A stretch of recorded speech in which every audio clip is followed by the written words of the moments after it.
ஸ்ரீ கற்பனசாமி திருவடி போட்டு வணக்கம் போல. இன்னைக்கு பார்க்க போகிற பதிவு என்ன பதிவு அப்படின்னு பார்த்தீங்கன்னா, தனவரவு அதிகரிக்க எளிமையான தாந்திரிக பரிகாரம். அதை பற்றி நம்ம பார்க்கலாம். அதாவது பணம் அதிகரிக்க எளிமையான பரிகாரம், அதை பற்றி நம்ம பார்க்கலாம்.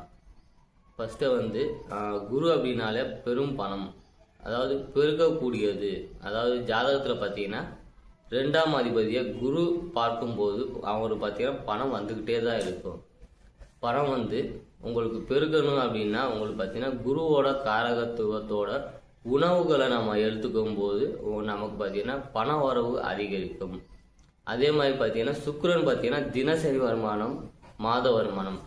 அந்த தினசரி வருமானம், மாத வருமானம் நம்ம அதிகரிக்கணும் அப்படின்னா நாங்கள் பார்த்தீங்கன்னா சுக்கிரத்தோட காரகத்துவத்தோட உணவுகளை நம்ம எடுத்துக்கும் போது நமக்கு மாத வருமானம், தினசரி வருமானம் அதிகரிக்கும். இப்போ இது ரெண்டும் பார்த்தீங்கன்னா ஒன்றா சேர்ந்து நம்ம உணவுகளை சாப்பிடும்போது நமக்கு பண வரவு அதிகரிக்கும். எந்த மாதிரி உணவு வகைகளை எந்த நாளில் சாப்பிடலாம் அப்படின்னு பார்த்தீங்கன்னா, ஃபஸ்ட்டு குரு அப்படின்னாலே பணத்தை பெருக்கக்கூடியவர். அதனால் பார்த்தீங்கன்னா குரு அப்படின்னால நெய். அதனால் நெய் வியாழக்கிழமை நாளில் நம்ம சாதத்தில் பிணைஞ்சு சாப்பிடும்போது நமக்கு பணம் அதிகரிக்கும். அடுத்து பார்த்தீங்கன்னா சுக்கிரன் பார்த்தீங்கன்னா சுக்கிரனுக்கு உண்டான பழம் பார்த்தீங்கன்னா, அதாவது நெல்லிக்காய் நீங்கள் வெள்ளிக்கிழமை நாளில் நெல்லிக்காய் சாப்பிடும்போது தினசரி வருமானம், மாத வருமானம் அதிகரிக்கும். இப்போ இரண்டுமே சேர்த்து நம்ம சாப்பிடும்போது, அதாவது தேன் அப்படின்னாலே உங்களுக்கு பார்த்தீங்கன்னா குரு, நெல்லிக்காய் அப்படின்னாலே சுக்கிரன். அதனால் பார்த்தீங்கன்னா தேன் நெல்லிக்காய் நீங்கள் வியாழக்கிழமை அல்லது வெள்ளிக்கிழமை நாளில்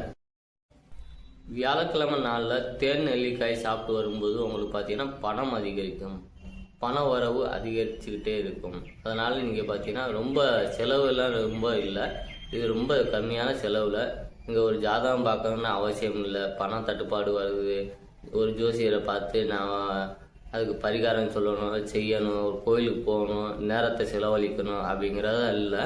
நீங்கள் இந்த மாதிரி உணவு வகைகளில் இந்த நாளில் நீங்கள் சாப்பிடும்போது உங்களுக்கு பார்த்தீங்கன்னா பண வரவு அதிகரிக்கும். ஸ்ரீ கற்பனசாமி திருவடி போற்றி. நன்றி, வணக்கம்.